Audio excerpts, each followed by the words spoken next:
Sir विधानसभा में कांग्रेस को माफी मांगनी थी तो 7 दिन खराब क्यों किए? आखिर माफी मांगी और 2 बार माफी मंगवाई। आप देखिए भारतीय जनता पार्टी के लोगों को कांग्रेस को अपमानित करने का मौका मिला कि वापिस बोलिए आप। बात तो ये हुई थी कि कांग्रेस का प्रदेश अध्यक्ष माफी मांगे, तो जूली जी ने कहा हाँ प्रदेश अध्यक्ष की जो प्रदेश अध्यक्ष ने गलती की, जो इन्होंने गलत व्यवहार किया आसन के प्रति, उनकी तरफ से माफी मांगते हैं। तो एक तरीके से जब माफी मांगनी थी तो 7 दिन तक राजस्थान की जनता के जो अरबों खरबों रुपए खर्च होते हैं, जब विधानसभा चलती है, लोकसभा चलती है, और इस सेशन को आप हाँ हुल्लड़ के अंदर अपनी फोटो छपवाने के अंदर अगर सेशन खत्म करा दो, इसकी दादी इसकी नानी हुआ मार, तो आप क्या संदेश देना चाहते हो, क्या मैसेज आप देना चाहते हो?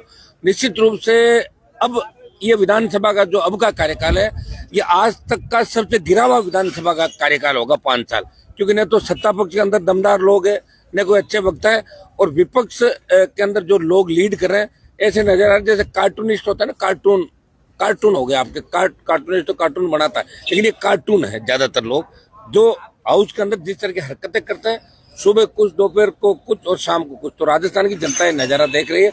निश्चित रूप से कांग्रेस बीजेपी से राजस्थान की जनता उब चुकी है, उनको नया विकल्प मिला नहीं। और पहले भी क्या राजस्थान की जनता थर्ड फोर्थ की तरफ रही नहीं, हमेशा गठबंधन के साथ रही है।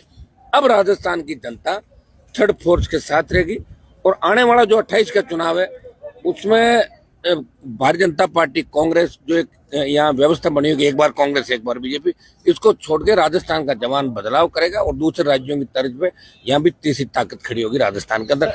जिस तरह अपराध बढ़ रहे हैं, जिस तरह बेरोजगारी बढ़ रही है, पेपर लीक की घटनाएं, जिस तरह कांग्रेस बीजेपी हाथ मिला रही है आपस के अंदर, बीजेपी जिस तरह जब विपक्ष में थी तो पेपर लीक के लिए क्या कर रही थी कि पेपर लीक आरोपियों को हम पकड़ेंगे, सीबीआई जांच करेंगे, उन अपराधों को लीक करेंगे, लेकिन कोई घोषणा दोनों बजट हो रही आगे, उससे पहले भी 1.25 साल करें। भजनलाल जी सिर्फ टाइम पास करें, और भजनलाल जी को टोटल 2, 4, 5 अधिकारी ही चला रहे हैं, उनको खुद ही पता नहीं कि एक मुख्यमंत्री के दायित्व क्या होते हैं, कर्तव्य क्या होते हैं, और मुख्यमंत्री को क्या क्या काम करना चाहिए। एकदम से लोड ज्यादा दे दिया उनको, तो अभी लोड को सहन नहीं कर पा रहे हैं।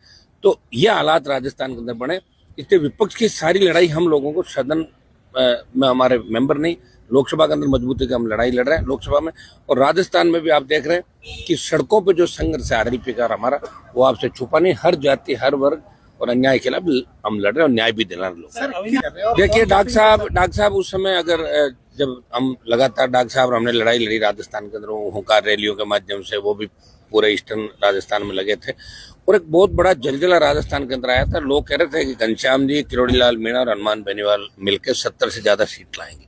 दुर्भाग्य से 2018 के अंदर डॉक्टर किरोड़ीलाल जी बीजेपी के अंदर चले गए, उसमें नहीं जाना चाहिए। तो जो वसुंधरा झगड़ा करके तो बाहर आए थे, वो वहां चले गए, और जाने के बाद जिस तरह भारतीय जनता पार्टी ने उस बात को मन के अंदर रखा कि ये बाहर जाके यार अब इनको ठीक करना, तो उस द्वेषता की भावना के साथ भारतीय जनता पार्टी ने उनका राजनीतिक कैरियर एक तरीके से खत्म करने का प्रयास किया।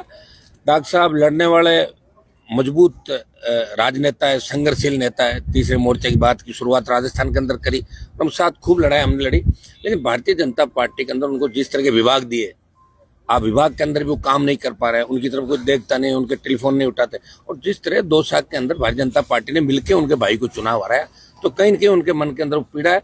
और मैं डॉक्टर साहब को आह्वान करता हूँ, आप अंदर जो घुटन महसूस करें, आपको घुटन की आवश्यकता नहीं, राजस्थान की जनता आपके साथ हो जाता, बीजेपी को छोड़ें, हमारे साथ आए। थर्ड मोर्चा आपका इंतजार करा, वापस हम लोग बनाते हैं, और ये 1-2 साल ऐसे ही निकल जाएंगे, और आगे अगर रहोगे तो इसी तरह बीजेपी के बाद फिर इधर तो उम्र तो बढ़ती जा रही है, उम्र तो वापस आएगी नहीं। तो मैं किरोड़ीलाल जी को यही कहूंगा कि बीजेपी में आपका कोई मान सम्मान नहीं, बीजेपी मन से किसानों को नापसंद करती है, हम लोगों को कभी पसंद नहीं करेंगे, इसलिए हमें बीजेपी के खिलाफ लड़ाई लड़नी राजस्थान की सड़कों पे, और कांग्रेस को भी खत्म करना। कांग्रेस सिर्फ किसान, जवान और अल्पसंख्यक के नाम पे हमेशा सीट ले आती है, वोट बैंक के नाम से सीट ले आती है।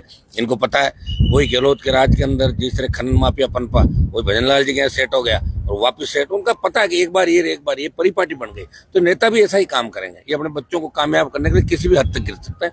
तो इन बातों को ध्यान पे रखते हुए तमाम जो भी नेता जिनका मन नहीं लग रहा कांग्रेस बीजेपी में, हम तो उनको आह्वान कर रहे हैं।